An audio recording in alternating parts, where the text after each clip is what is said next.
Do you guys remember the last review video I did? I believe it was on Kentucky Kingdom, and it was just me complaining the entire time about the terrible day I had at the park. And true, most of those opinions, they still hold up today. I have yet to go back to Kentucky Kingdom after that, because I don't have the funds and or transportation to get over there. Still, I like the idea of a review series on parks I've been to. So, in an effort to reboot this, I'm going to be talking about a park that I have a lot more positive things to say about it.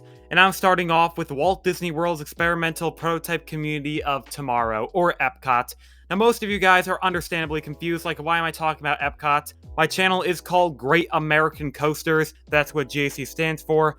And Epcot, they don't have a single coaster to their name, at least until 2022 when they get Guardians of the Galaxy Cosmic Rewind. Sure, that ride, it looks fun, it looks amazing, the theming's gonna be top-notch. However, for this video, I mainly want to talk about Epcot itself, which again is strange because I'm not exactly a Disney channel. I don't talk about the Disney parks unless I'm trying to connect them to a different topic, which this realization even surprises me, because whenever I go to Florida, I usually always go to Disney World. My family and I, we always stay on property, we spend an entire day at each park, and if we do go to Universal or SeaWorld, it's usually always an afterthought, or I'm pushing like hell to go over there. True story, I went to Florida recently, and only 2 of the days were not at Disney, and I had to work a lot of hours at McDonald's to make sure I can even go to these 2 parks. Anyway, the statement I'm trying to make off this tangent is I'm a Disney guy, so I want to give more attention to this channel by first telling you guys my opinion on Epcot. What I like, what I don't like about the park, and why you should definitely come here whenever you go to Florida. Now, the first thing I have to discuss is obviously the rides. Epcot, they have 3 main attractions. That would be Test Track, Soarin', and Mission Space. Test Track is my personal favorite, probably because I have a lot of nostalgia for this ride. Remember, I've been coming here for a long time, and when you're 5 years old, haven't even ridden your first coaster yet, something going at 65 miles an hour is going to be a pretty big deal. But now that I'm 17 and I'm looking at this ride through a critical eye, it's not as good as I remember. The speed up to 65 miles an hour is pretty boring.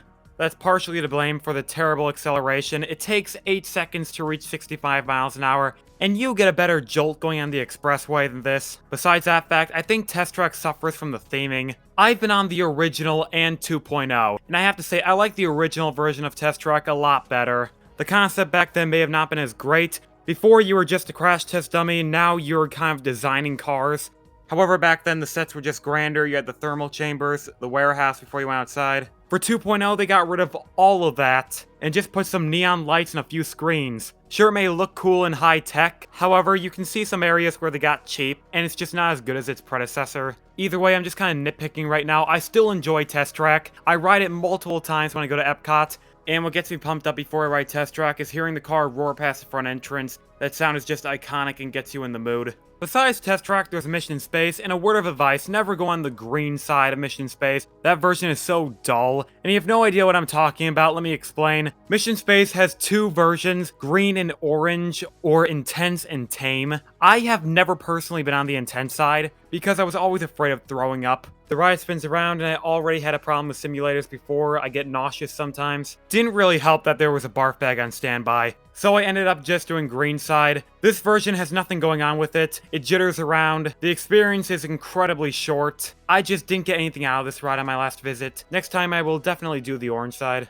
Okay, the final major attraction at Epcot is Soarin'. The tone of this attraction is it's just relaxing. You could sit back, take in the landscape, smell the area. It's just a very euphoric experience. Anyway, now that I'm done talking about the main 3, let me tell you the real reason I like Epcot. Because I know the rides are fun and all, but you can easily knock those out. The thing I most enjoy about this place is just walking around. Seriously, I just like to view and observe everything Epcot has to offer. The flowers and topiaries, the sight of the golf ball day and night, every single pavilion Epcot has, and there are a lot of them. The park is divided in 2 sections, Future World and the World Showcase. Future World right now, it's looking like a giant crater. Disney desperately needs this area to be complete in a few years because this current status is just unacceptable. And I hope they're doing everything they're promising because there is a lot of stuff going on in this concept art. And with everything that's been going on, I'm not going to be surprised if something doesn't make the cut. So we'll just have to wait and see on that. Going over to the World Showcase, this area is dedicated to the 11 countries, that's right, 11 countries that circulate the perimeter of the lagoon. And they consist of Mexico, Norway, China, Italy, Germany, America, Japan, France, the UK, and Canada. I think I got them all. Something I would recommend you guys do is if you went to the World Showcase, you should take 3 laps around the entire thing. Yeah, I know it takes a while to get around the lagoon even once. However, there's just a lot to take in. The architecture, the people that work in the pavilions, not to mention the exquisite food. I should have said this earlier, when you go to Epcot, make sure you eat here, if that wasn't already clear. Normally, when I go to an amusement park or a theme park, I never eat there. It's always get inside, do all the rides, get on re-rides multiple times, then leave and eat somewhere else. That was my routine when I went to Kings Island the first time. I got to the park 30 minutes early, didn't eat breakfast, went the entire day without even getting a snack, left at closing, and then got Pizza Hut. And if I do eat at a theme park, I'm usually fine with just some burgers and fries. Like I said, I work at McDonald's, I don't really care. But Epcot, I want to sit down and enjoy a nice meal. My favorite snack to get here is the macaroon cookies they have in the France Pavilion. If you don't know what a macaroon is, it's basically a French flavored cookie with a custard in the middle. Except these ones, they don't have a custard, rather an ice cream filling. The one I got had a raspberry and vanilla swirl inside. It was so good. Best dessert in Walt Disney World. My favorite restaurant I like to eat at Epcot would be at the Japan Pavilion called Tapanito. If you don't know this place, it's basically the same as Benihana, where it's dinner and a show, they make an onion volcano, food art on the grill. It's really fun, you should try it.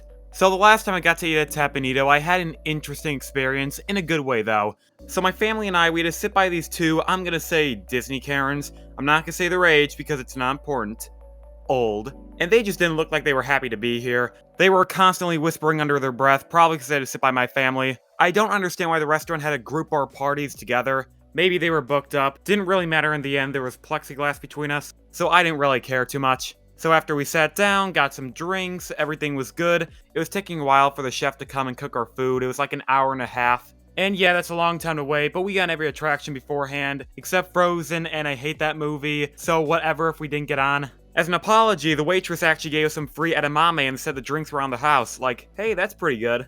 Nice form of hospitality. But no, Karen 1 and Karen 2, they didn't see it that way. They were still furious. They attempt to go off at the waitress and say, we've been waiting here an hour and a half, the people before us got their chef first, blah blah blah, we're the most unfortunate people on earth. I assume that's what they said, I was too busy enjoying my free drink. Soon after, the waitress said all our meals were now discounted.